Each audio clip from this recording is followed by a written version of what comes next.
itu baru mulai ya. Ya, pada kesempatan kali ini tuh kita akan membahas materi di bab 2 dari buku Perencanaan Bisnis Arif Fakhruddin. Nah, seperti biasa, eh, nanti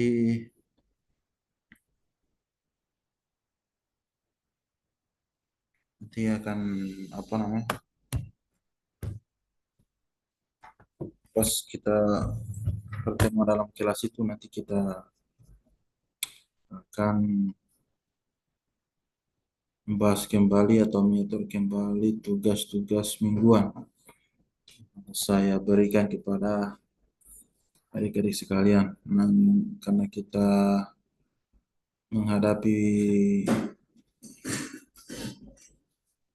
lebaran, jadi saya kasih masuk online aja ya, kayak gitu. Nah, jadi kita masih menggunakan buku yang sama ini.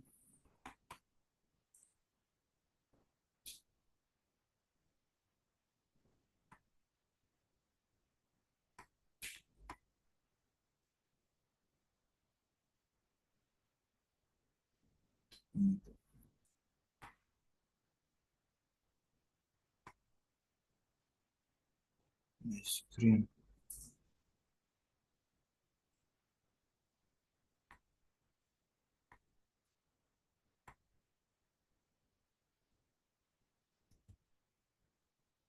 Oke. Nah,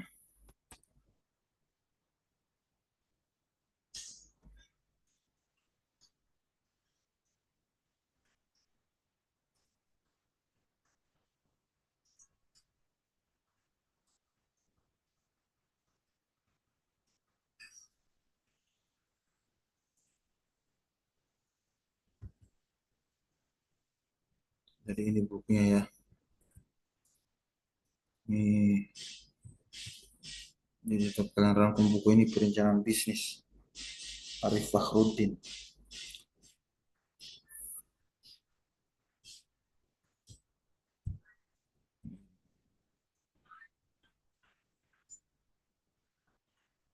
Nah, karena bab satunya itu sudah kemarin, jadi kami rangkum lagi bab 2 penyusunan perencanaan bisnis. Seperti itu. Jadi bab satu itu dia membahas tentang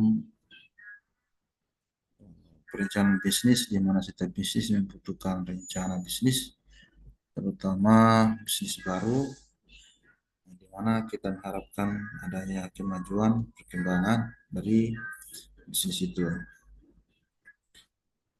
Lalu, tapi yang jadi problem itu kan biasanya para bisnis yang hanya sedikit yang memiliki pengalaman ya dalam target bisnis yang mereka lakukan. Nah, karena lemahnya pemahaman mengenai perencanaan bisnis ini sering menyebabkan kegagalan bagi sebuah usaha. Hal itu menyebabkan perencanaan strategis adalah kunci untuk kita sukses dalam hal pengembangan usaha seperti itu. Nah, dalam hal rencana bisnis, dia berfokus pada tercapainya sebuah tujuan, di mana tentunya tujuan bagi sebuah usaha adalah keuntungan dan keberlangsungan usaha. Jadi sukses sebuah usaha bisnis ditentukan dalam hal perencanaan strategis dan langkah-langkah usaha untuk menerapkan rencana tersebut. Nah, dalam menyusun rencana bisnis tentu memiliki maksud dan tujuan yang ingin dicapai. Jadi kita menyusunnya itu berdasarkan hal-hal apa yang kemudian kita ingin capai dalam hal pengembangan ataupun pengajuan kredit misalnya kalau misalnya kita membiayai kita punya bisnis itu berdasarkan pembiayaan ya atau kredit seperti itu. Nah, dari hal itu poin terakhir biasanya merupakan tujuan dan sekaligus alasan kebanyakan orang mengapa menyusun sebuah rencana bisnis. Namun demikian, Semakin banyak orang menyadari bahwa rencana bisnis juga penting bagi pengelolaan bisnis untuk dijadikan sebagai pedoman dan panduan dalam berusaha. Jadi sebuah rencana bisnis yang baik bisa membantu meyakinkan para pemberi kredit kita atau kreditur untuk memberikan suntikan modal yang dibutuhkan dari usaha kita. Kalau misalnya juga rencana bisnis kita buruk, itu berdampak negatif juga terhadap usaha kita. Nah, semakin kuat rencana bisnis, semakin kuat profesionalisme serta prestisitasnya. Ya, semakin besar kesempatan untuk mendapatkan modal yang dibutuhkan. Pada paparan di atas tadi, misalnya, akhirnya kita diberikan satu buah pemahaman bahwa betapa pentingnya sebuah rencana bisnis bagi sebuah usaha yang baru dimulai atau dari sebuah usaha yang membutuhkan dukungan finansial atau keuangan yang besar daripada kreditur atau perbankan yang kita ingin mereka membiayai rencana kita tersebut. Atau misalnya kalau misalnya dalam bentuk PT itu kita go public di kemudian hari. Namun jika penyusunan rencana bisnis bukan untuk salah satu tujuan di atas, ada perlu. Jadi pertanyaan apakah kita masih perlu melakukan rencana bisnis? Maka jawabannya adalah jika sebuah perusahaan dibiayai dari dana pribadi, jika perusahaan tidak pernah berpikir untuk mengambil pinjaman, baik jangka pendek maupun jangka panjang, juga tidak pernah pikiran untuk mengambil kredit, atau kita tidak punya rencana untuk tumbuh berkembang di kemudian hari, maka kita membutuhkan sebuah rencana atau plan dalam hal penyusunan bisnis kita. Tetapi jika misalnya kita membutuhkan semua yang saya sebutkan tadi, tentu kita membutuhkan rencana bisnis.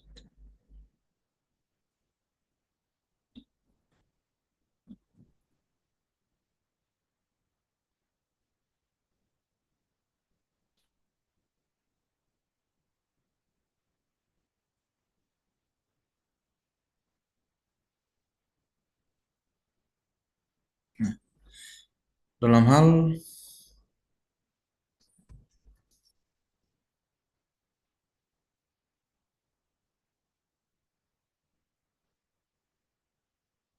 misalnya ada pembahasan atau kata bijaksana dari John Maynard Keynes, apakah prediksi perkembangan lingkungan bisnis yang dituangkan dalam rencana bisnis senantiasa sesuai dengan perubahan lingkungan yang terjadi sesungguhnya atau realitas sesungguhnya dari situasi dan kondisi di lapangan?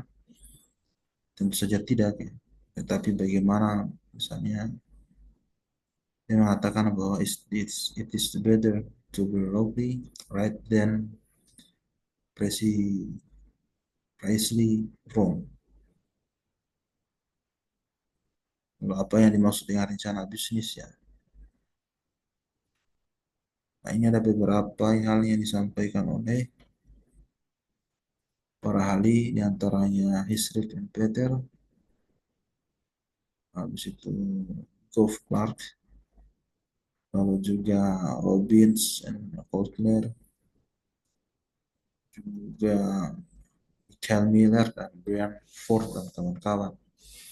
Mereka mendefinisikan sebuah bisnis plan atau rencana bisnis merupakan arah keberlangsungan dari aktiviti perusahaan yang merupakan atau meliputi deskripsi, gambaran, atau tujuan, serta bagaimana tahapan cara dalam hal mencapai tujuannya.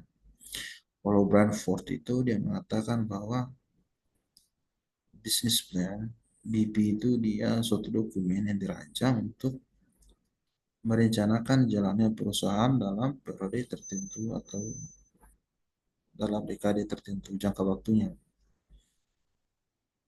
Oleh karena bisnis plan merupakan dokumen hibrid, bagian proyeksi pragmatis dan bagian alat penjualan, maka isi dan cara yang presentasikan harus selaras atau sama, di mana kita harus memberikan informasi yang benar, akurat, serta punya optimistis serta yang penuh gairah. Meskipun risiko bisnis juga harus disampaikan, tetapi kita harus menyampaikan secara mendalam, atau kita mengupas itu secara mendalam.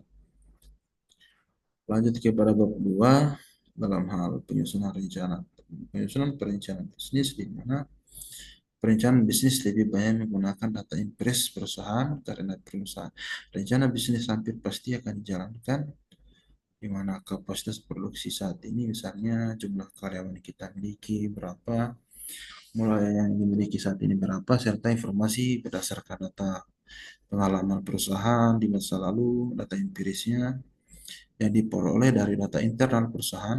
Pihak yang membuat perencanaan bisnis itu adalah kita sendiri dari pihak internal ya, pemilik usaha atau pengurus usaha, karena bisnis yang direncanakan mencakup kompetensi inti dari usaha yang akan kita lakukan, serta bagaimana keunggulan kompetitifnya atau competitive advantage dari usaha yang kita membuat.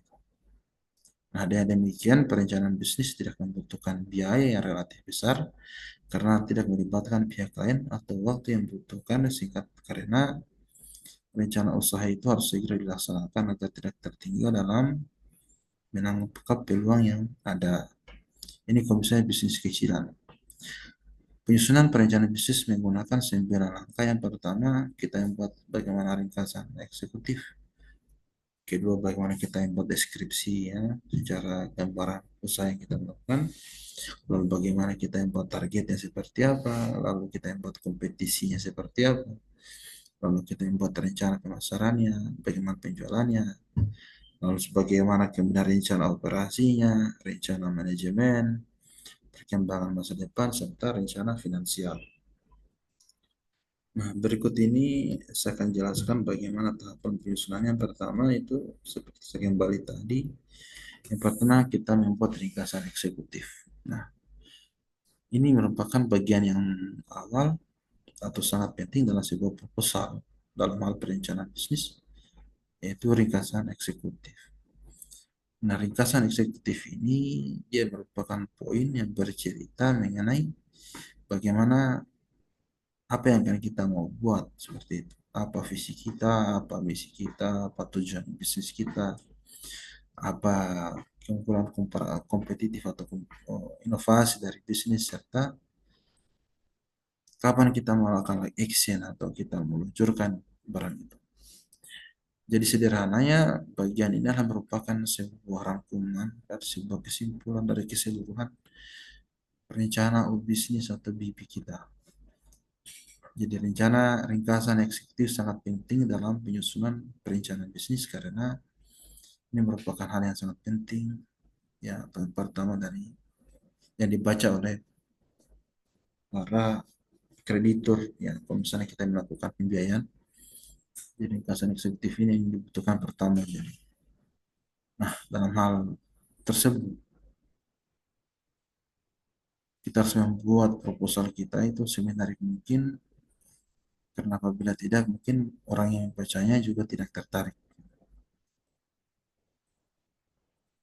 Jadi kalau kita harus membuat sebuah rancangan ringkasan eksekutif yang menarik dan bisa menjual, ya menjual dalam artian kita ketika para pembacanya itu melihat itu, maka dia tertarik ya untuk berinvestasi di tempat kita. Nah, biasanya ringkasan eksekutif ini dia tidak lebih dari 3 halaman. Dalam hal proposal BP itu seringkali digunakan bagi yang ingin mendapatkan modal dari para investor ya, yang atau investment maupun lembaga keuangan atau lembaga pembiayaan atau lembaga kreditur. Maka kita bisa melihat dari mengingat begitu pentingnya fungsi ringkasan tadi itu atau ringkasan eksekutif ini, maka perlu kita memperhatikan beberapa hal. Yang pertama harus kita fokus ya. Hal yang pertama kali baca itu karena ringkasan eksekutif, maka kalimat yang ada di dalamnya itu harus jelas secara pemaknaan. Karena ringkasan eksekutif ini akan menjadi pertimbangan bagi investor yang mau tertarik atau tidak seperti itu. Harus kita membuat ringkasan tadi itu mudah dipahami, tidak bertele-tele atau menggunakan bahasa yang jelas. Lalu kita membuat ringkasan eksekutif itu tidak mengawang-awang, kita membuatnya secara realistis. Jadi meskipun menarik sebenarnya apa yang kita tulis itu dalam hal ringkasan, kita harus ringkasan dari perencanaan bisnis yang kita lakukan itu harus kita membuatnya secara realistis bisa diterima oleh logika dan kata sederhananya itu ya bisa masuk akal. Artinya dalam hal misalnya dalam proses investasinya berapa lama ya diperlukan waktu untuk mendapatkan break even point ya dari usaha tersebut. Yang kedua kita mendeskripsikan perusahaan. Jadi deskripsi perusahaan berisi informasi dasar bagaimana kemudian kita membuat sebuah struktur, organisasi kepemilikan, bagaimana kemudian perkembangan perusahaan ke depannya sebagai dan sebagainya. Jadi misalnya kita membuat nama, lokasi perusahaan, ya, nama yang alamatnya di mana, misalnya kalau cabangnya di mana, pemilik perusahaan siapa aja, bagaimana kemudian status hukumnya, apakah bentuk CV atau PT atau DUD kayak gitu. Apa merek dagangnya atau hak ciptanya atau hak paten yang kita miliki, apakah dia sudah memenuhi lisensi yang dibutuhkan seperti itu. Lalu masuk ke tahap perkembangan perusahaan saat ini, ya perusahaan ini apa kemudian prestasi yang diharapkan, lalu apa produknya yang atau jasa yang ditawarkan itu harus kita jelaskan secara sejelas-jelasnya. Bagaimana kemudian tren dalam bisnis tersebut, itu perlu juga kita sampaikan. Bagaimana rencananya, bagaimana tantangannya di masa yang akan datang. Lalu bagaimana dari sisi finansial. Lalu sisi yang ketiga itu target pasar, di mana kita menentukan target pasar menjadi bagian pokok dalam strategi pemasaran bisnis. Ada beberapa perusahaan yang ingin menjangkau konsumen dari semua kalangan, namun ada pula yang beberapa perusahaan yang sengaja memisahkan konsumen sesuai dengan target pasar yang mereka miliki. Jadi target pasar yang jelas akan mempermudah perusahaan untuk menentukan produk yang sesuai kebutuhan dan keinginan konsumen. Ini dapat diartikan pula bahwa target pasar merupakan pasar yang memiliki konsumen dengan daya beli yang cukup potensial. Nah, tahapan penting dalam menentukan target pasar adalah sebagai berikut. Pertama, tetapkan lokasi target pasar. Sediakan data-data yang lengkap tentang itu, misalnya kita melakukan segmentasi secara geografi. Lalu kita membuat karakteristik demografi dari target konsumen yang kita tuju. Apa apa ciri umum yang diamati, terutama berhubungan kemungkinan apakah mereka akan membeli atau tidak, atau dari jasa yang kita miliki. Misalnya kita membuka sebuah salon di kota Kendari, tentu target konsumen kita mereka yang belum menikah ya, atau yang cewek-cewek atau wanita karir seperti itu. Yang mereka yang memiliki penghasilan dalam standar tertentu. Yang ketiga itu jelaskan bagaimana motivasi dan pola pembelian konsumen, di mana saat mendeskripsikan motivasi konsumen dapat mempertimbangkan beberapa hal. Yang pertama, apa yang terjadi perhatian konsumen saat membeli, hargakah, kualitas, atau kenyamanan. Misalnya juga seberapa cepat mereka membuat keputusan pembelian, di mana mereka biasanya membeli produk atau jasa, dan bagaimana konsumen memandang dirinya sendiri. Lalu tentukan ukuran pasar, apakah pasar Anda cukup besar untuk memungkinkan bisnis Anda terus berjalan. Sebaiknya pasar Anda terlalu besar, itu bagaimana cara untuk memperolehnya. Lalu kita melakukan evaluasi terhadap tren pasar pada bagian ini. Tunjukkan tren di dalam pasar Anda, terutama tren yang akan memberi pengaruh positif bagi bisnis Anda. Berapa tingkat pertumbuhan target pasar Anda, serta perubahan apa yang sedang terjadi dalam pembentukan pasar. Jadi kunci utamanya dalam hal membuat perencanaan dan menjalankan bisnis adalah bagaimana kemudian kita memahami konsumen kita, siapa mereka, apa yang mereka inginkan, bagaimana mereka membeli. Nah, informasi tersebut sangat membantu keberhasilan dalam mendesain sebuah produk atau jasa yang kita tawarkan, bagaimana kita mengembangkan teknik marketing, serta bagaimana kita ingin memastikan sebuah penjualan. Lalu langkah keempatnya itu kita buat sebuah kompetisi. Jadi memulai usaha baru memang bukanlah perkara yang mudah ya. Banyak tantangan dan persaingan besar turut mewarnai perkembangan sebuah usaha. Nah, saat menjalankan bisnis, adanya persaingan pasar memangnya bukan hal yang baru. Baik usaha yang memiliki sebuah peluang yang cukup besar atau bangsa besar, itu pasti memiliki kompetisi di dalamnya. Lalu, untuk mengetahui bagaimana cara kita menghadapi persaingan pasar, tentu kita bisa melakukan beberapa hal ya.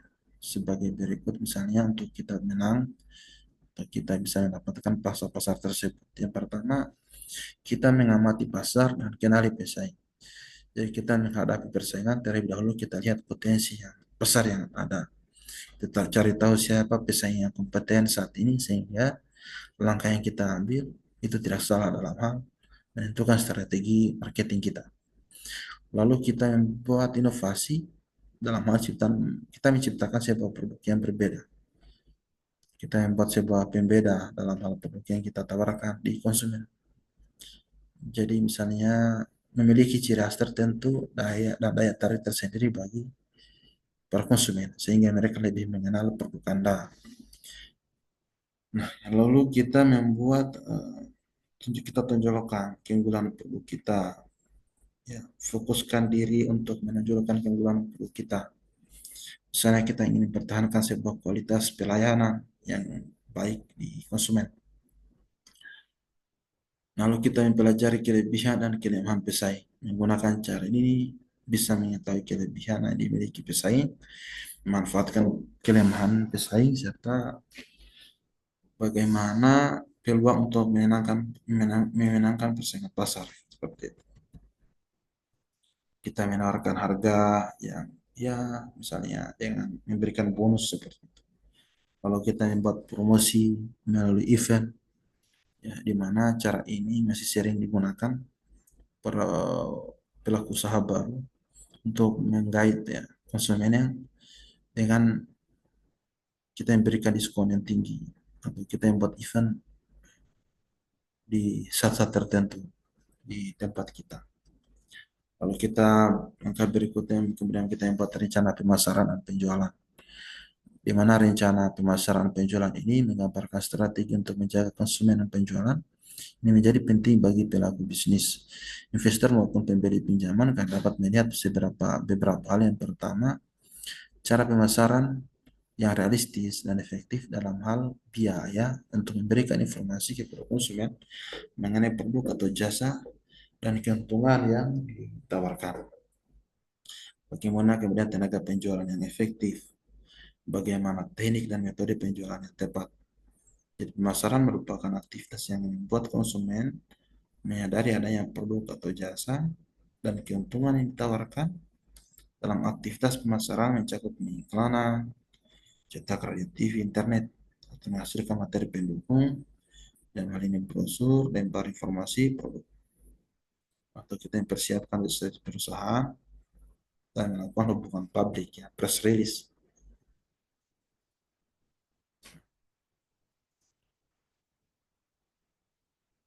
Jadi penjualan ini merupakan aktivitas yang kita berinteraksi langsung dengan konsumen yang dalam hal mereka melakukan pemesanan. Jadi kita bisa menggunakan beberapa teknik cakupan dalam hal aktivitas penjualan, misalnya kita telemarketing, e-commerce, ya, penjualan online. Jadi kita dalam hal melakukan e-commerce itu langkah-langkah menyusun rencananya. Pertama, kita yang buat ringkasan pesan pemasaran kita. Saya dia punya tagline. Kita mendeskripsikan rencana pemasaran kita. Kita mengidentifikasi strategi tambahan. Ya, kita deskripsikan siapa yang akan membantu kita dalam hal menjual barang tersebut. Lalu misalnya keenam itu kita membuat rencana operasi. Jadi rencana operasi ini dalam hal bisnis mendeskripsikan bagaimana secara teknis operasi perusahaan dijalankan. Jadi dalamnya itu memuat beberapa hal, misalnya pada studi kira-kira bisnis, yang pertama desain program jasa, bagaimana kemudian manajemen kualitas, perencanaan proses dan kapasitas, penentuan lokasi fasilitas, lalu layoutnya seperti apa, elemen operasinya, yang memberikan keunggulan kompetitifnya seperti apa, misalnya perencanaan operasinya, rencana operasi, lalu serta tantangan operasi yang akan dihadapi saat ini untuk memungkinkan dihadapi di masa yang akan datang. Lalu bagaimana kemudian ketujuh rencana manajemen, di mana aspek ini biasanya pertama kali dibaca. Investor memberi pinjaman dan memastikan bahwa perusahaan dipimpin orang-orang yang tepat, orang-orang yang kompeten, orang-orang yang mengerti tentang bisnis tersebut. Jika kita sedang mengembangkan rencana untuk mencari dana, fokus pada latar belakang timnya manajemen. Kita harus membuat rangkuman kualifikasi mereka yang relevan secara singkat dan objektif. Sebaiknya jika kita sedang membuat rencana untuk keperluan internal, konsentrasi pada struktur kepegawaian. Jika bisnis kecil dan pemilik merangkap, bagaimana maka dapat menghilangkan bagian ini ya, seperti itu. Lalu isinya kita yang buat ringkasannya, misalnya bagian ini kita deskripsikan orang-orang yang siapa-siapa yang kemudian menjalankan usaha itu. Misalnya bagaimana peran mereka, bagaimana kualitas mereka, bagaimana pengalaman mereka, bagaimana pendidikan mereka, bagaimana karakteristik mereka yang berkaitan dengan posisi yang saudara tunjuk, apa posisi mereka di tim yang saudara bentuk. Kalau kita misalkan perkirakan kebutuhan manajemen di masa depan, nah kebutuhannya itu misalnya kita membutuhkan karya pegawai yang seperti apa, karyawan seperti apa. Kita mendeskripsikan struktur kepegawaian, komposisinya seperti apa gambarannya. Nah, ke depan itu, ke delapan itu perkembangan masa depan. Jadi rencana bisnis adalah peta jalan atau blueprint untuk perusahaan, maka orang-orang yang membaca rencana bisnis memerlukan pemahaman yang jelas mengenai tujuan akhir. Nah, pada bagian ini kita menunjukkan tujuan jangka panjang ya atau visi kita dan patokan pencapaian yang direncanakan. Paparan tentang perkembangan masa depan penting bagi investor karena investor ingin investasikan atau ingin menyimpan uangnya di perusahaan kita. Ingin memperkirakan berapa banyak ya keuntungan yang dapat dihasilkan dari dia investasi di tempat kita. Sehingga mereka dapat memahami bagaimana perputaran uang di usaha kita. Apa yang diharapkan perusahaan kita 5 tahun yang akan datang, 10 tahun yang akan datang. Nah, ya, pada bagian ini kita deskripsikan visi kita dan rencana jangka panjang. Jadi dalam rencana misalnya kita ingin visi kita itu misalnya bagaimana tingkat penjualan kita, bagaimana tingkat marginnya, jumlah karyawannya kita berapa, berapa titik di cabangnya kita, produknya kita seberapa variatif, lalu pangsa pasar yang kita tuju seperti apa. Nah, pada tujuan ini dia bersifat secara kualitatif dan juga kuantitatif. Nah, jika menentukan tujuan kuantitatif secara spesifik, maka kita memasukkan tujuan yang sama. Kalau misalnya kita melakukan tujuan kualitatif, misalnya kita ingin menguasai pasar, menembus pasar yang baru, kita ingin melakukan inovator industri, atau yang menjadi yang terdepan dalam hal kualitas.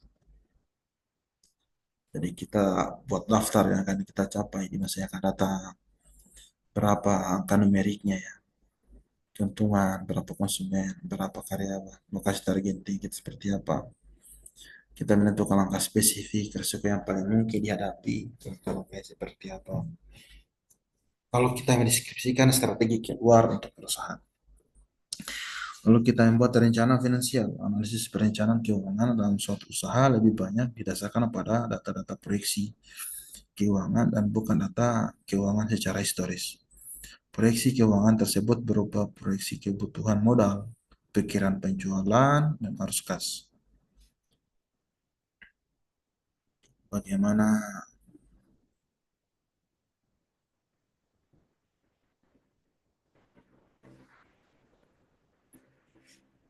Dalam hal analisis perencanaan keuangan ini, dalam suatu usaha itu lebih banyak pada dasarkan pada proyeksi keuangan, ya, data-data keuangan, bukan pada data keuangan masa lalu. Jadi proyeksi keuangan, bagaimana kemudian kita membuat eh, rencana kebutuhan modal secara mendasar dengan awalnya kita berapa, bagaimana kita melakukan perkiraan penjualan, bagaimana arus kasnya. Lalu kita misalnya analisis yang mendukung berupa PP-nya seperti break even point seperti apa, bagian proyeksi keuntungan. Nah, perencanaan bisnis untuk keuangan bisa hampir sama dengan studi kelayakan bisnis pada aspek keuangan pada umumnya.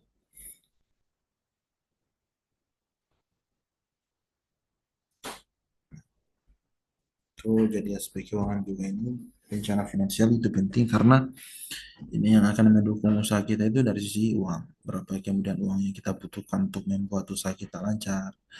Karena namanya juga pertempuran tentu kita membutuhkan jumlah yang pasti berapa kemudian kita membutuhkan biaya dalam hal kita bertarung di pasar seperti itu. Nah, untuk itu eh, kegiatan pada kuliah pada hari ini nanti kita adik-adik itu merangkum ya, merangkum materi ini.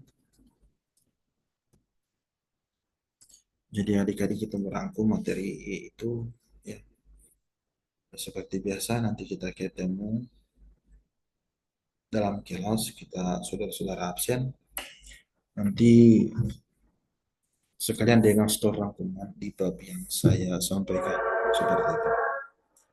Itu saja nanti kita berjumpa lagi setelah lebaran di kelas. Ini adalah materi pengganti pertemuan minggu.